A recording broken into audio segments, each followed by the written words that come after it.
ब्रह्मचर्य व्रत को, आप अपने संकल्प को, आप अपने भजन को या आपने किसी भी क्षेत्र में सफलता पाना चाहते हैं, उस चीज को आप आगे के लिए टाल रहे हैं, आप सफल नहीं हो सकते। महाराज जी ने भी कहा है, संत कबीरदास महाराज जी ने कहा है, काल करे सो आज करे, आज करे सो अब, पल में प्रलय होएगी बहुरी करे। उपासना करूंगा, मैं डॉक्टर ने कह दिया एक व्यक्ति से 15 दिन जिंदा रहा, उसको तो समय पता है और हमें तो समय पता नहीं कि कब होने वाली है, तो वो तो सोचेगा ब्रह्मचर्य का पालन कर लो, भजन कर। ओम श्री परमात्मने नमः। ओम श्री गुरुभ्यो नमः। ओम जय श्री राम। भाई सभी भाइयों को जय श्री राम, नमस्कार। ब्रह्मचारी विद्या निष्ठित, और आज का विषय बहुत विशेष होने वाला है।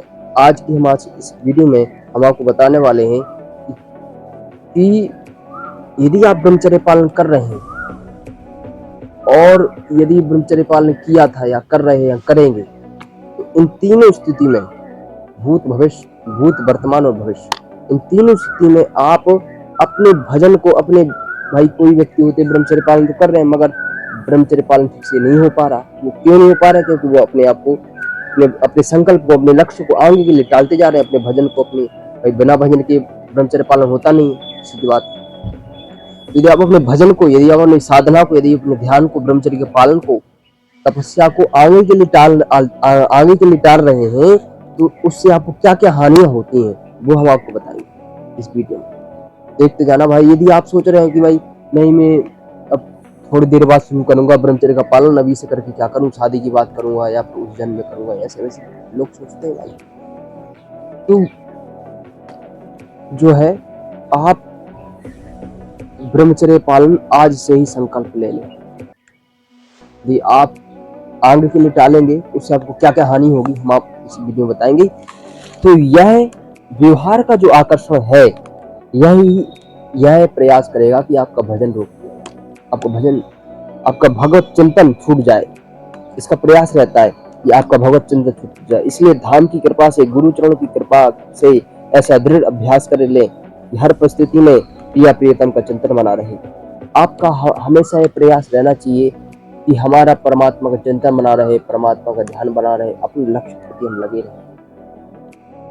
यदि आप अपनी चीजों को आगे के लिए टाल रहे हैं, तो किसी भी क्षेत्र में आप सफल नहीं हो सकते, किसी भी क्षेत्र में नहीं।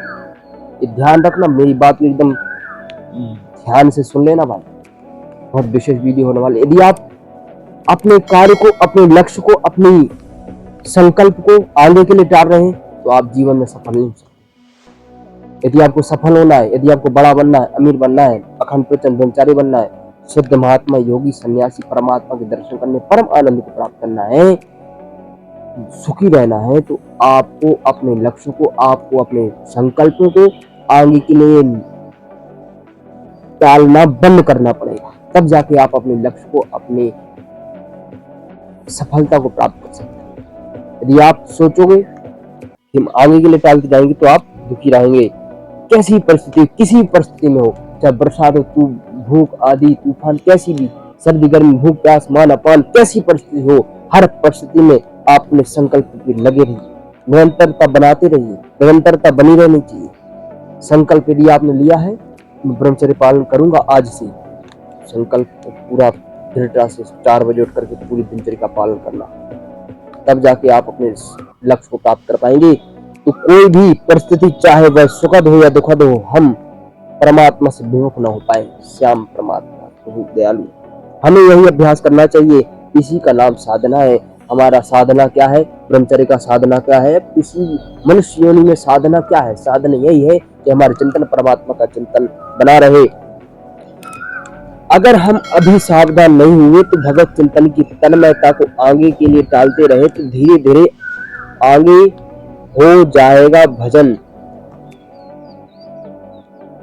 सोचते रहे कि भाई ठीक है, अब बच्चे की शादी कर लेते हैं, घर बना लेते हैं, ये कर लेते हैं, फलाना ढिकलाना, गाड़ी खरीद लेते हैं, फिर भजन करेंगे।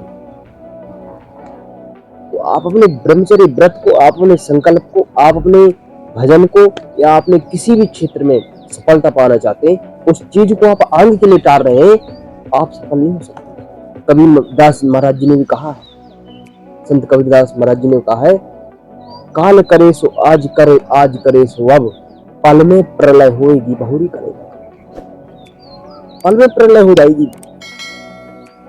अरे भाई आगे तो मृत्यु खड़ी है, तुम्हें पता है तुम्हारी मृत्यु कब होने वाली, पता है? किसी को पता नहीं है, ना हमें ना किसी को पता है। एक व्यक्ति को किसने कह दिया कि भाई आप 15 दिन, डॉक्टर ने कह दिया एक व्यक्ति से या 15 दिन जिंदा रहोगे, तो 15 दिन के अंदर अंदर वो तो सब अपना क्रियाक्रम निपटाएगा और भजन में भगवान का भजन, सारी जायदाद अपनी सारी संपत्ति अपने बच्चों को दे देगा और अब भजन में लगेगा। भाई अब तो कम समय बचा है, भजन कर लो। भाई उसको तो समय पता है और हमें तो समय पता नहीं हमारी मृत्यु कब होने वाली है। वो तो सोचेगा ये ब्रह्मचर्य का पालन कर लो, भजन कर लो, अपने लक्ष्यों के प्रति अग्रसर हो जाओ। तो हमें तो पता ही नहीं हमारा मृत्यु कब होने वाली है, उसको तो पता है। इसलिए भाई अपने भजन को बढ़ा दो। किस क्षण किस पल तुम्हारी श्वास रोक दी जाएगी, परमात्मा किस क्षण तुम्हारी श्वास को रोक देगा, एक कहीं भी गारंटेड नहीं है। जगत में कोई ना परमानेंट, समझ रहे हो? सुनिश्चित है वह पूरा होने आ रहा है। पता नहीं कौन सा क्षण हमारे जीवन का अंतिम हो। देखो बड़े बड़े महापुरुष अंतर्ध्यान हो रहे। अब जैसा आपको वातावरण मिला है वैसा वातावरण आपको आगे नहीं मिलेगा। जैसे जैसे भी महापुरुष है भाई, जैसे पीछे आदि गुरु शंकराचार्य महर्षि स्वामी दयानंद, संत कबीरदास जी, संत तुकाराम जी महाराज, संत तुलसीदास जी महाराज, ज्ञानेश्वर जी महाराज, रामानुजाचार्य महाराज, ऐसे ऐसे महान महान संत पहले थे। अब वो है क्या? ऐसे महापुरुष नहीं है। और अभी जो महापुरुष, जितने भी महापुरुष अभी बचे हुए, अभी जितने महापुरुष हैं वो भी आगे दुर्लभ हो जाएंगे। जैसे वो दुर्लभ हो गए ना, ऐसी ये भी जो भी वो भी दुर्लभ हो जाएंगे। फिर हम किसकी छत्र छाया में भगवान का भजन करेंगे, फिर हम किसी छत्र छाया में रहकर दिनचर्या का पालन करेंगे, ध्यान करेंगे, समाधि लगाएंगे, परम आनंद को प्राप्त करेंगे। इसलिए भाई इस क्षण अभी है तो आगे भजन करना मुश्किल हो जाएगा। सच्ची मानो, वर्तमान का समय लाभ ले लो। अभी जो समय चल रहा है वह आगे नहीं रहेगा। भोजन अशुद्ध हो जाएगा, दृश्य अशुद्ध हो जाएगा, संग अशुद्ध हो जाएगा, सब कुछ अशुद्ध हो जाएगा, वातावरण बहुत खराब होने वाला है। इसलिए अभी समय है, ब्रह्मचर्य का पालन शुरू कर दो, भजन करना शुरू कर दो, भगवान को प्राप्त भजन बढ़ा दो। उनका जीवन कितना तेजीक्षापूर्ण था, और जो बड़े बड़े महापुरुष थे कितना तेजीक्षापूर्ण था। आदि गुरु शंकराचार्य महर्षि स्वामी दयानंद, तुलसीदास जी महाराज, संत तुकाराम जी महाराज, संत ज्ञानेश्वर जी महाराज, संत रामानुजाचार्य, संत कबीरदास जी, तुलसीदास जी महाराज, इनका जीवन कितना महान था। देखा आपने जीवन, आप पढ़ना कभी इस सभी महापुरुषों का जीवन चरित्र पढ़ना कभी, कितना जीवन उनका महान था। उनके जीवन का कितना तेजीक्षापूर्ण जीवन था।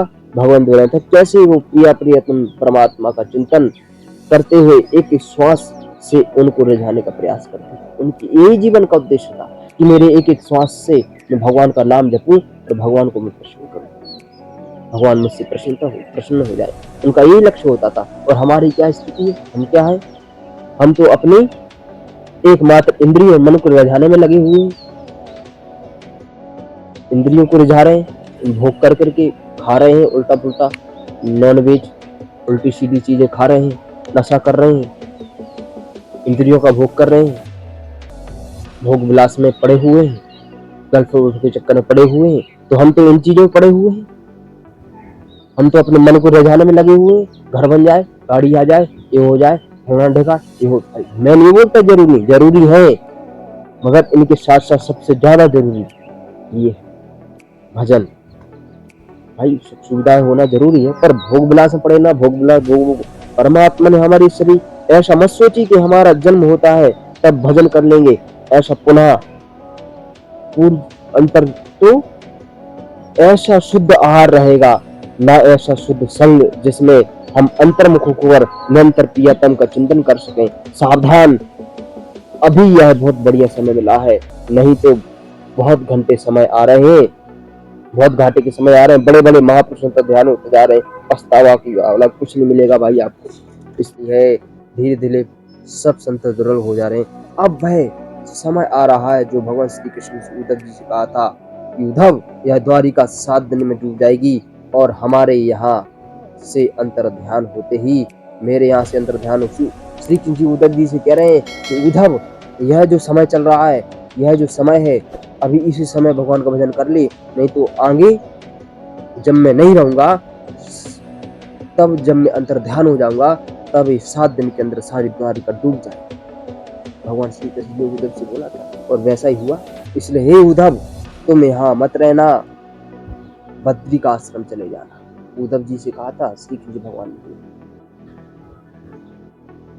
अगर हम कुछ भी धर्मानुष्ठान भगवत भजन कर रहे हैं, कोई माने या ना माने, ये जो भुवन भास्कर संत जन हैं, इनकी तेज से ही हम सब भजन कर रहे हैं। ये जो महापुरुष जन हैं विराजमान हैं, इनके प्रताप से ही हमारा भजन हो रहा है। नहीं तो हम में इतनी सामर्थ्य नहीं है कि विषयी मन को प्रियतम परमात्मा प्रभु दयालु दया के सागर परमात्मा में लगा सके, भजन में लगा सके। अभी जो अवसर है, जो सहयोग परमात्मा इन सब संतों की कृपा से मिला है, वह आगे नहीं मिलने वाला है।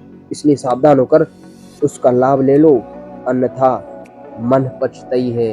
अब अवसर बीते, मन पछताई है अब अवसर बीते। तो भाई जब अवसर चला जाएगा, अभी जो संत जन है, उनकी कृपा से, उनके आशीर्वाद से ही हम भजन कर रहे हैं, हम ब्रह्मचर्य का पालन कर पा रहे हैं। हमारे पास कोई सामर्थ्य नहीं है कि हम ब्रह्मचर्य का पालन कर सकें, भजन करके परमात्मा का चिंतन कर सकें। साधु संत की तप से, साधु संत के त्याग से, तपस्या से, उनके तेज के प्रताप से ही हम भजन कर पा रहे हैं, साधना कर पा रहे हैं, ध्यान लगा पा रहे हैं, ब्रह्मचर्य का पालन कर पा रहे हैं, 4 बजे उठ पा रहे हैं। नहीं तो हमारी कोई सामर्थ्य नहीं है। इसलिए भाई अभी समय है, ब्रह्मचर्य का पालन कर लो। आज से ही संकल्प ले लो, मैं ब्रह्मचर्य का पालन करूंगा, मैं ध्यान करूंगा, मैं उपासना करूंगा, मैं अपने लक्ष्य के प्रति उठूंगा, अमीर बनने का प्रयास करूंगा, गरीब नहीं रहूंगा, दरिद्र नहीं रहूंगा, दुखी नहीं रहूंगा, सुखी बनूंगा, परम आनंद को प्राप्त करूंगा, परमात्मा को प्राप्त करूंगा, भजन करना शुरू कर दूंगा। इन विचारों के साथ आज इतना ही। जय हिंद, जय भारत।